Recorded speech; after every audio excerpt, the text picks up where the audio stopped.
Comment traiter la crise migraineuse en 3 points? Bonjour, bienvenue dans cette vidéo.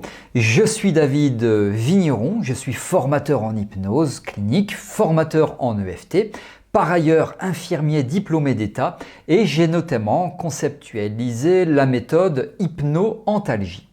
Ici, je vais donc vous parler, vous l'avez compris, de douleur, on va parler de migraine, je vais vous expliquer comment éduquer vos consultants à la gestion de la crise migraineuse. C'est donc une vidéo plus particulièrement destinée aux hypnothérapeutes, relaxologues, professionnels de santé, sophrologues, psychologues, etc. Juste avant cela, j'aimerais vous préciser que je vous invite à assister à une conférence en ligne qui est tout à fait gratuite, qui s'intitule « Apprenez enfin comment traiter efficacement les douleurs chroniques de vos consultants ». Le lien pour vous inscrire figure sous cette vidéo. Au programme, les points clés pour obtenir 95% de réussite lors de vos prises en charge. Je vais vous expliquer ce que sont réellement les douleurs chroniques. Je vais répondre aux problématiques les plus fréquemment rencontrées en consultation. Je vais aborder l'erreur fondamentale à éviter lors de vos accompagnements. Et je vais vous donner la méthode pour mobiliser toutes les ressources de vos consultants, méthode que tout thérapeute, selon moi, devrait utiliser. Je répondrai bien entendu aux questions que vous vous posez. Ça se passe sous la vidéo, inscrivez-vous, c'est tout à fait gratuit. Allez, on y va. Alors, je vous parle donc de migraine. J'aimerais faire une toute petite introduction pour bien comprendre de quoi on parle, s'agissant notamment d'épidémiologie, de chiffres. On sait que les migraines, eh bien, elles apparaissent le plus souvent pendant la puberté ou alors chez le jeune adulte. On a un enfant en France, un enfant sur 10 qui souffre de migraine. Donc c'est quelque chose qui est quand même très important. 1 sur 10, bon, on se dit ouais, 9 sur 10 n'ont pas de migraine, mais un enfant sur 10, vu la masse d'enfants, évidemment ça représente beaucoup d'enfants et on parle de chronicité. Donc on parle là déjà très tôt pour ces gamins, on parle de douleurs chroniques. Alors évidemment ça varie en fonction, en fréquence, hein, ces migraines, ça varie en gravité également au cours des années qui suivent les débuts, donc l'entrée dans la migraine. Elles ont tendance à s'améliorer, on le sait, souvent après l'âge de 50 ans. Enfin, il y a quand même des antécédents derrière, hein. Il faut les subir, les années de migraine, bien sûr. Et les études montrent qu'une prédisposition est retrouvée régulièrement, une prédisposition familiale pour les migraines et également les crises migraineuses. On a environ 15% des adultes qui sont concernés, avec plutôt quand même une prédominance féminine, puisque ça concerne 20% des femmes.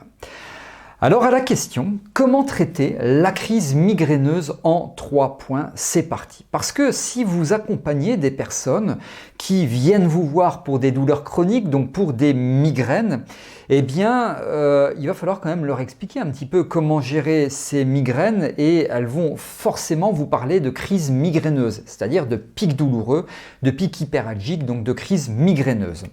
Alors, le premier point que je vous propose, eh bien, c'est un ancrage. C'est quand même, je trouve, difficile de passer à côté de cela. Vous devez, en état d'hétéro-hypnose, donc vous amenez la personne en état d'hypnose, vous l'amenez dans un lieu ressource. Vous avez auparavant, bien entendu, recueilli les sous-modalités du consultant parce que vous l'amenez dans son lieu ressource à lui, son lieu de bien-être à lui. C'est un lieu de bien-être dans lequel il est bien, il est réel ou imaginaire, ça n'a aucune importance, mais c'est son lieu à lui.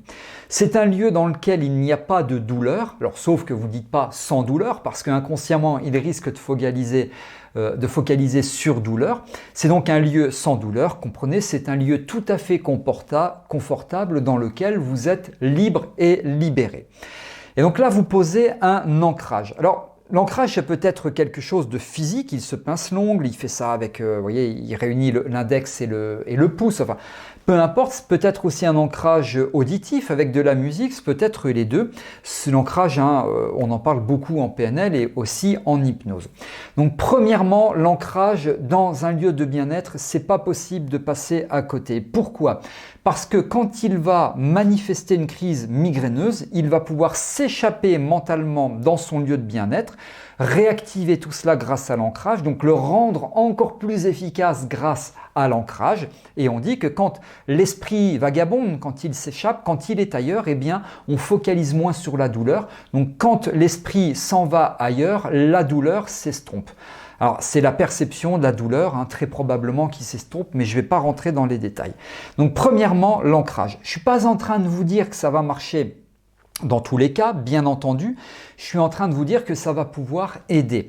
Il y a des gens chez qui l'ancrage va très bien fonctionner, d'autres personnes chez qui ça ne va absolument pas fonctionner. Donc, je vais vous donner autre chose. Deuxièmement, vous devez impérativement éduquer vos consultants à la gestion du stress. C'est pas possible de faire autrement.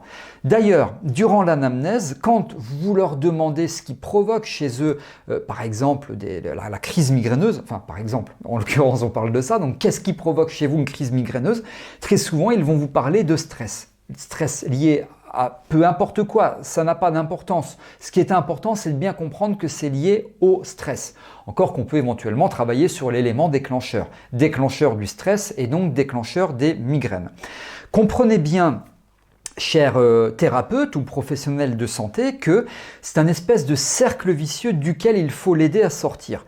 C'est un peu plus compliqué que ça, mais ça me permet d'illustrer simplement mes propos. Cercle vicieux, deux composantes, douleur, migraine en l'occurrence et stress. Donc si je diminue le stress, forcément je vais diminuer les migraines. Et puisque je diminue les migraines, je suis un petit peu moins stressé et la boucle est bouclée. Vous lui permettez de s'extraire de ce cercle vicieux pour intégrer un cercle vertueux. En tout cas, c'est ce qu'on veut.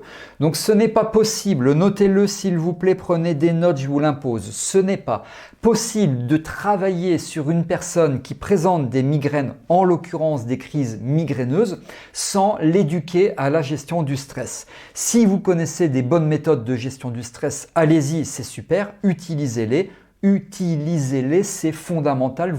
Donc, vous devez l'éduquer à la gestion du stress. Ensuite, on va aider notre consultant, et ça c'est malheureusement trop peu fait. D'ailleurs, j'imagine que si vous pratiquez l'hypnose, la sophrologie ou autre, vous ne le faites pas très souvent. Pensez-y, faites-le, aidez votre consultant à trouver ce qui le soulage mécaniquement. Qu'est-ce qui me permet, moi consultant, de diminuer mes douleurs, mais mécaniquement? Mécaniquement, c'est-à-dire quelque chose d'exogène, quelque chose qui est en dehors de lui et auquel on ne pense pas forcément.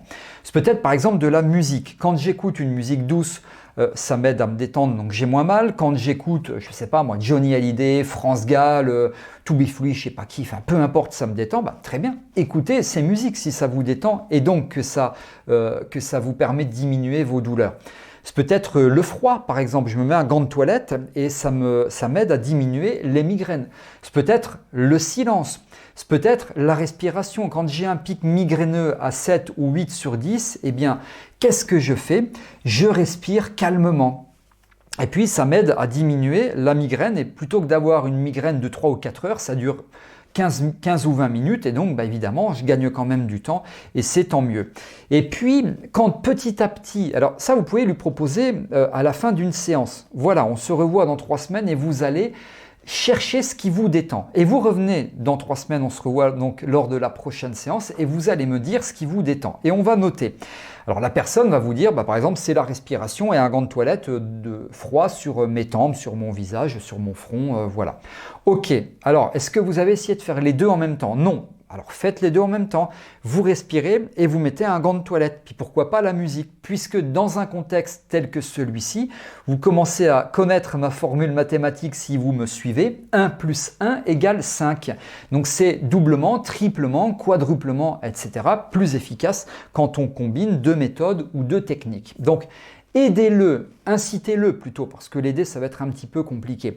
Incitez-le à trouver qu'est-ce qui l'aide à diminuer ses migraines quand il manifeste un pic douloureux.